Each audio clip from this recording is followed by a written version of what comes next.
Everyone, welcome back to my channel solution with engineer सारा।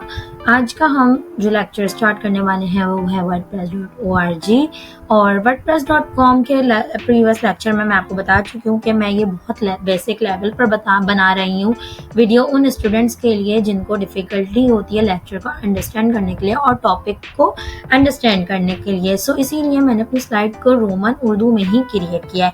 अगर आप चाहते हैं कि आपको इंग्लिश में स्लाइड मिले तो एक लेक्चर मेरा ऐसा भी क्रिएट हुआ है wordpress.org वर्सेस wordpress.com पर, जिसमें मैंने अपनी स्लाइड्स को इंग्लिश में ही क्रिएट किया है बट मैंने उसको उर्दू में समझाया है। तो आप वो उन स्लाइड से मेरे लेक्चर को ले सकते हैं। जब तक के लिए चलिए आज हम समझते हैं कि wordpress.org क्या होता है। wordpress.org एक सॉफ्टवेयर है जिसको हम अपने कंप्यूटर में इंस्टॉल करते हैं और इंस्टॉल करने के बाद हम अपनी वेबसाइट को क्रिएट करते हैं। जबकि अगर wordpress.com को हम यूज करते हैं तो wordpress.com एक अपनी वेबसाइट है वर्डप्रेस वालों की, जिसको उस वेबसाइट को यूज करते हुए हम अपनी वेबसाइट को क्रिएट करते हैं। सो चलिए हम समझते हैं wordpress.org के क्या बेनिफिट्स हैं और क्या ड्रॉबैक्स हैं। सबसे पहले डोमेन और होस्टिंग खरीदें। अगर हम wordpress.org को यूज करते हुए अपनी वेबसाइट को क्रिएट करेंगे तो हमें यहाँ पर अपनी होस्टिंग और डोमेन को खरीदना पड़ता है, जो कि हम किसी और प्लेटफॉर्म से या किसी और वेबसाइट से डोमेन को खरीदेंगे एंड देन होस्टिंग को खरीदेंगे। जब हम अपनी डोमेन खरीदेंगे तो ऑब्वियसली सी बात है हम उसे अपनी मर्जी का नाम देंगे। जैसे कि मुझे अगर अपनी वेबसाइट का नाम Zillox रखना है तो मैं Zillox.com नाम दूंगी।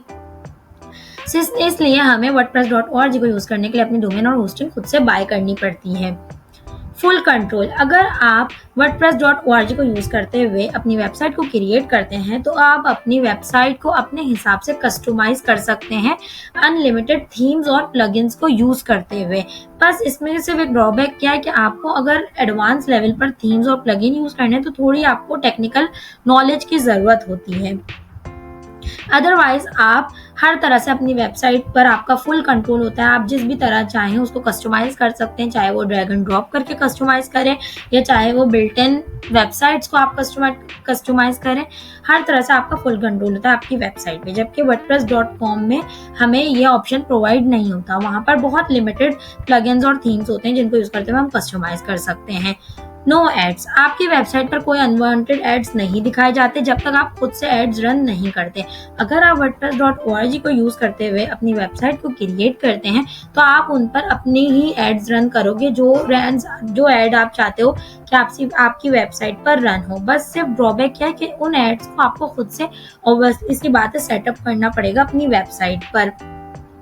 Self manage hosting. अगर आप होस्टिंग खुद से बाय कर रहे हो तो ऑब्वियसली सी बात है कि आपको उसकी होस्टिंग को खुद ही मैनेज करना पड़ेगा। दूसरा, सेल्फ मैनेजमेंट का मतलब यहाँ पर ये भी है कि आपको अपनी वेबसाइट की सिक्योरिटी, अपडेट्स और बैकअप का खुद ही ख्याल रखना पड़ता है। जबकि wordpress.com में वर्डप्रेस खुद से आपकी वेबसाइट को सिक्योरिटी दे रहा होता है, उसको अपडेट कर रहा होता है और बैकअप कर रहा होता है। No monthly fee for platform. wordpress.org मैंने जैसे कि बताया एक सॉफ्टवेयर है जो आप अपने कंप्यूटर में इंस्टॉल करते हैं। सो ये सॉफ्टवेयर बिल्कुल फ्री ऑफ कॉस्ट है। आपको सिर्फ और सिर्फ होस्टिंग और डोमेन किसी और प्लेटफॉर्म से बाय करनी पड़ेगी। अगर आप होस्टिंग और डोमेन बाय करते हैं तो होस्टिंग और डोमेन की कॉस्ट मंथली होती है, या तो आप हर मंथ पे करो या फिर आप एनुअल एक साथ सारे मंथ की पे करो, जो कि बिगनर्स के लिए महंगी हो सकती है। अच्छा जी, इसकी हम एक समरी देख लेते हैं छोटी सी। wordpress.org एडवांस यूजर के लिए बेस्ट है जो अपनी वेबसाइट पे पूरा कंट्रोल रखना चाहते हैं। यानी कि अगर मैं चाहती हूँ कि मैं एक वेबसाइट क्रिएट करूँ और उसको फुली मैं अपनी तरीके से जो है क्रिएट करूँ, उस पर मेरा फुल कंट्रोल हो, उस पर एड्स भी मैं खुद चलाऊँ और उसकी होस्टिंग भी मैं खुद बाय करूँ, डोमेन भी खुद बाय करूँ और जो है उस वेबसाइट को मैं अपने हिसाब से पूरा कस्टमाइज करूँ। बस सिर्फ मुझे क्या नीड होगी, मुझे थोड़ी टेक्निकल नॉलेज की नीड होगी, मुझे इन्वेस्टमेंट की जरूरत होगी। इन्वेस्टमेंट किस सेंस में, डोमेन और होस्टिंग को बाय करने के लिए।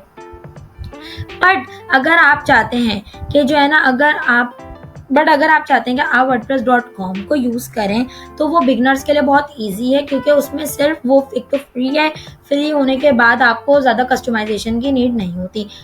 बट wordpress.com में आप सिर्फ और सिर्फ एक पोर्टफोलियो के लिए यूज कर सकते हैं, उसको ब्लॉग्स के लिए यूज कर सकते हैं। अगर आप चाहते हैं कि आप ई कॉमर्स वेबसाइट बनाएं जिसमें कोई ट्रांजैक्शन हो रही हो या इस तरह की कोई भी ई कॉमर्स वेबसाइट हो, तो उसके लिए आप wordpress.org ही यूज करते हैं। wordpress.org एक सॉफ्टवेयर है, wordpress.com एक वेबसाइट है। चलिए इंशाल्लाह नेक्स्ट लेक्चर के साथ मिलेंगे। अल्लाह हाफ़िज़। कोई क्वेश्चन हो तो कमेंट डाउन कर दीजिएगा।